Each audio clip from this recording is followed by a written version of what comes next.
Hi everyone, my name is Claire Smith. I'm the physician assistant at Progressive Pediatrics, and today I wanted to talk with you guys about normal bowel habits and also with a focus on constipation.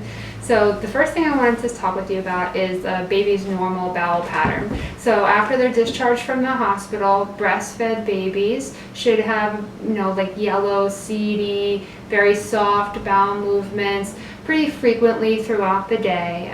Formula-fed infants, it always should be the consistency of peanut butter or softer than that. And throughout the video, whenever I say soft bowel movement, I always mean at least the consistency of peanut butter. As babies get older, at around 3 weeks of life, the breastfed babies can actually start to really decrease the frequency of their bowel movements. So it is normal for a breastfed baby sometimes to go 5 to 7 days without having a bowel movement. And this is because breast milk is pretty perfect for your baby and it really doesn't leave any waste behind. A formula-fed baby should still be going about once a day. Now, sometimes babies will seem like they're really pushing really hard and they're getting really red in the face and straining, but then when they do pass the bowel movement, it's very soft.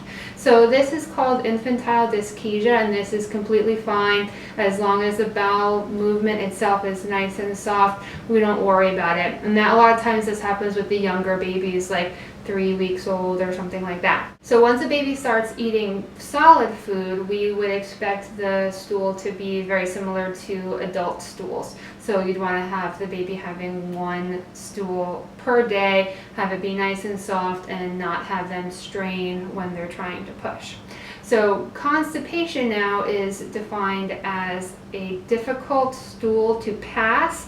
The stool itself is hard, and also sometimes constipation can have an element of liquid stool actually going around the mass of stool in the rectum, and so you actually see a leakage of that watery stool into the child's underwear or into the diaper. Constipation is very common. About 1/3 of children will be constipated or have an issue with pooping at some point in their life. And the most common times that constipation will present itself will be when you're introducing solid food, when you're trying to potty train, and when the child is going to school for the first time. So with constipation treatments, the first thing I want to talk about are infants that are receiving formula, and especially powdered formula. So you want to boil the water before you add the powdered formula in. This helps the powdered formula dissolve completely in the water, and then it's less likely to cause constipation. Sometimes if there are little clumps of powder in the formula mixture itself, then that'll actually cause constipation in your baby's belly. Another treatment that you can use is juice. So any baby over 6 months of life can get apple juice, prune juice, pear juice, and that works really well for constipation. A lot of times that's all these younger kids need for constipation that is just starting. The reason why this juice works is that the glucose in the juice actually pulls water into the bowel itself, and it makes the stool softer. So you can also think about reducing constipating foods like the white rice, white bread, white pasta. You can also make sure that the child is not getting more than the recommended amount of milk for their age. In potty-trained kids, you can have the child sit for 5 to 10 minutes after each meal. This will help you tap into the child's normal reflex. After anyone eats, their bowels start to move, and it's more likely that they'll be able to be successful in having a bowel movement. And when you have the child sit on the potty, have their knees up, so put a little stool underneath the toilet. For babies, if you want to use a medication, you might have seen the glycerin suppositories over the counter. This is something that I'd like you to talk with us about before using, and this is the same as rectal stimulation, the same kind of category. If you feel like you need to use like a thermometer or a Q-tip or a glycerin suppository to help your baby have a bowel movement, please do talk with us about this, because sometimes if you use this more than you should, the baby will actually become reliant on this stimulation, and it can lead to worsening constipation issues in the future. So the laxatives that are commonly used are Miralax and lactulose. These laxatives, especially the Miralax, are thought to be safe for any age group because they are not absorbed in the system.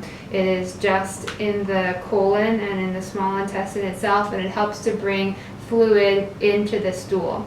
So sometimes these medications need to be used for longer periods of time. That's because when you have a significant issue with constipation, the stool that is sitting in the rectum actually dilates that colon area, and it makes it so that the body doesn't know when it's sufficiently filled with stool, so it allows it to build up and build up and build up. So even if you're feeding your child the right foods, so you're not giving them constipated foods, you're giving them a lot of fiber and a good amount of water, the rectum is still dilated, so it still waits too long to tell the child, okay, it's time to have a bowel movement. So it sometimes takes months to sometimes years to bring that colon down to a normal size. And of course, we will be working with you. This is not something you are going to be monitoring alone. We'll be following you up at all these visits. We're going to make sure that it is still working for you.